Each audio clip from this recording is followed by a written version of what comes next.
Hey y'all, welcome to my first devlog. For this project, I will be developing for WebXR using the A-frame framework.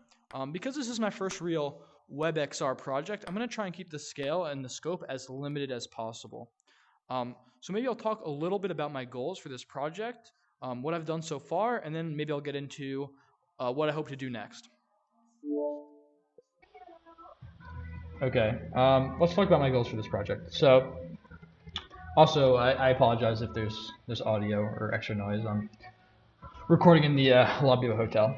But okay, first goal, keep it simple. I want to make sure that I don't allow any scope creep. I've noticed, especially when dealing with like new technologies or like areas of technology I'm not so familiar with, it's really easy to see something cool and say like, hey, I could realistically implement that, and not fully understand like the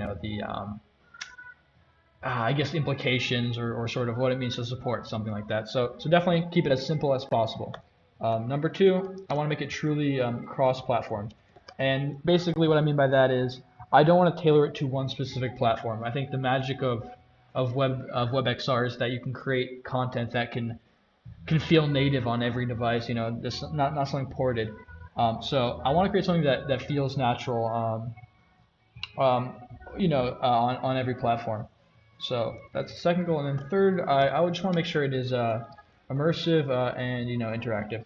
Basically, I just mean I don't want it to feel flat in VR. That's basically what this means. Okay, so let's go over concretely what the plan is. So let's get rid of this. Basically, the goal here is to replicate the A-frame school 360 gallery project. I went through this whole thing when I was learning A-frame, and I thought this was a pretty cool project, and there's a lot of interesting ways you could take it. So let's look at what this is, and then we can talk about what I've done so far and how I'm using this. But yeah, essentially just a way that we can click through 360 images. That's all this is.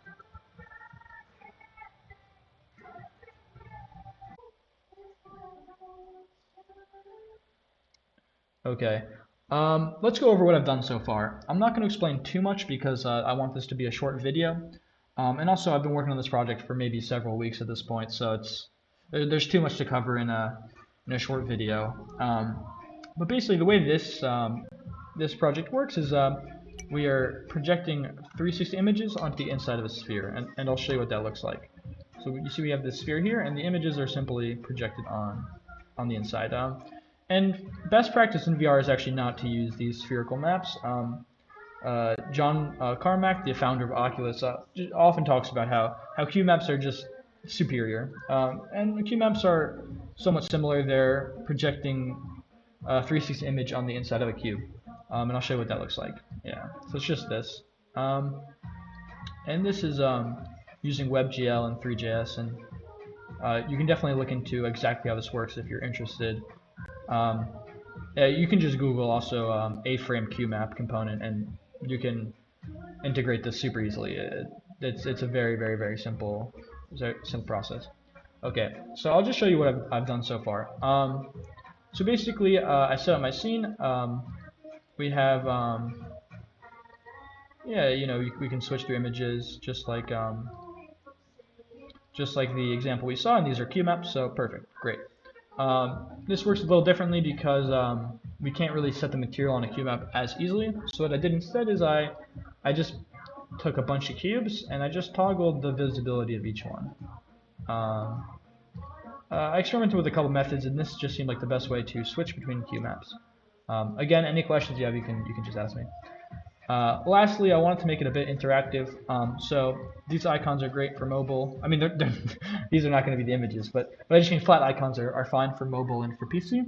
But for VR, pointing at a flat plane is, it's stupid. Who wants to do that? So I made these 3D icons for VR, and they're essentially just the same cube maps that were inside, just shrunken down. And you can still kind of click on them, and yeah, the hitboxes are a bit off, but essentially the same deal. And I'll quickly show you an interaction I built in for VR that I think is really cool and really fun. And then that'll probably be all for the video.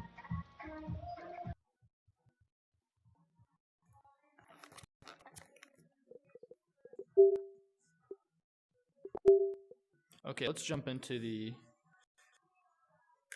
VR. So here in our scene, I'm getting some lag. I think that's because I'm recording, because I haven't experienced that before. So everything still works, right? When we toggle the icons, we now see them. And we're actually using A-Frame's physics system.